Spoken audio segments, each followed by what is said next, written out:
Here we are again with Pokemon Sun and Moon news. I didn't cover the previous information that came out on June 2nd, 2016, but today they dropped more information. I decided to cover it, not all, well, not everything, just the stuff that I felt like talking about from the previous batch of news and the new stuff. So before we continue, I'm just going to wait till the next picture loads. So we wait for a few more seconds, and here we go. I've had to talk about the player characters for this game. Now, for the male character, he's pretty plain. Like, they always make the male character, as I feel the male character gets the least amount of attention. Like, it just doesn't stand out as much to me. I mean, he's okay, even with customizing, which the game does have. They revealed it today.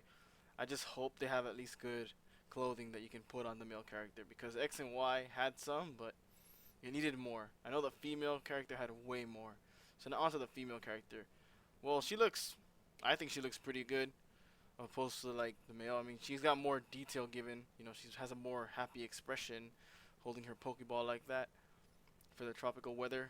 I mean, I think she's pretty cute. So yeah, the female character, not much to say, but they actually take time with designing those, like they do with every other generation Pokemon girl. Okay, now we move on to the next characters. On the left, far left, we have the professor of the region. I believe his name is Professor Kukui. I'm not sure if I pronounced it correctly, but that's his name. Looks like a standard professor. I mean, he looks younger than the other professors, so maybe that'll play a role. The character in the middle is his assistant, and I believe her name is Lily. She looks kind of angry, but it says she's has a mysterious secret or something like that, so I wonder what secret Lily holds. But aside from that, she looks pretty okay too. Now the last character, this guy is the rival of the story. I believe his name is How or something like that. Let's see, yeah, How. He's like the friend. He reminds me of Sawyer from the anime, but maybe that was the inspiration given. And I'm very looking forward to seeing how these characters play out in the game and what they do and what they give you. And with all the designs of the people, I'm thinking about what the next anime is gonna look like. Now onto the Pokemon. This is the first Pokemon, the bird that was shown off in the very first trailer we were given that wasn't completed. And the part that's kind of hilarious is that there's been fan art going around about this Pokemon ever since that debut, and the fan art I saw looked similar to this, like the color and everything. So I don't know who drew that other one, but props to you. You almost got it right. Maybe it was Game Freak themselves. But anyways, this Pokemon is called Pikipek. It's the standard bird of the region, I assume. It's a normal flying type, has the ability Keen Eye and Skill Link. I'll leave all that information in the link below to the proper sites. So, my first observation from this Pokemon is Skill Link as an ability. That is a first. I mean, the only Pokemon that I can think of that have it are Cloyster, Cincino, those guys. But Skill Link on a bird. Maybe. I hope he gets new moves, like a flying move that takes advantage of that. We all know how broken Talonflame came to be. Now the next Pokemon is this mongoose looking guy right here. He's called Yungoos. Yungoos. He's got a new ability called Stakeout and a current ability Strong Draw. I will leave the description down below, but from what I remember, the Stakeout ability does more damage whenever a Pokemon switches into battle, and that's pretty unique for an ability. And maybe this Pokemon can be good, but showing from the early signs of the gameplay, I don't want to call him the new Rattata, but let's just hope his evolution is a good one. Now back to Pikipek. I believe in the video they showed it evolves twice due to the Pokedex registration, so that's a nice hint we have there. So Yungoos, he looks pretty mean, but in the gameplay he's alright. I just hope he turns out to be a pretty decent Pokemon once all the evolution kicks in. He's just a normal type too. The last Pokemon I want to talk about is this little bug right here. His name is Grubbin.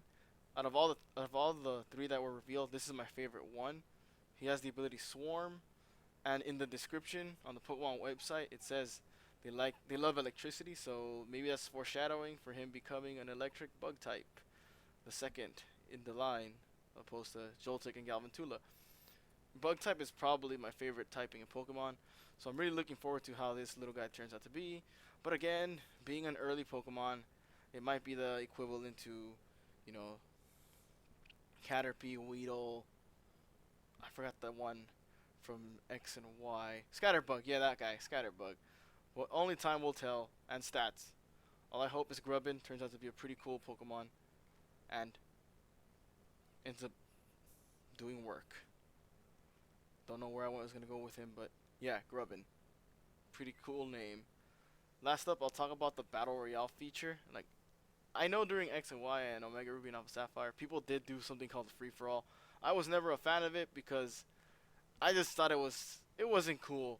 Like, you defeat your teammate and then you have to beat the other two people, and if you don't defeat your technical teammate, you end up winning. You don't actually battle him to the end. I thought that was a flaw that people still tried it.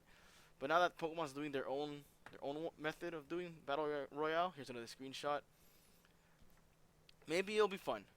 I'm not gonna take it down, but I'll try it. Of course, I'll try it.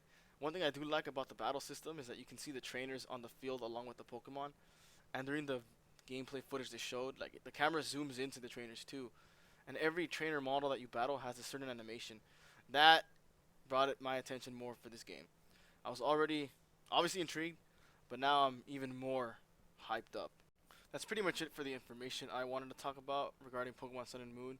There are more stuff that I didn't cover, like I mentioned before, and it's all in the description down below. Check the links. There's information on Magearna, the legendaries, Lulala, I don't know which name's correct, but one of those, and Solgaleo. They have a new form when they use their signature move, and those were the names that were trademarked that Cerebi caught on a couple months ago, and I did put them in the description, so they were right. Cerebi doesn't lie.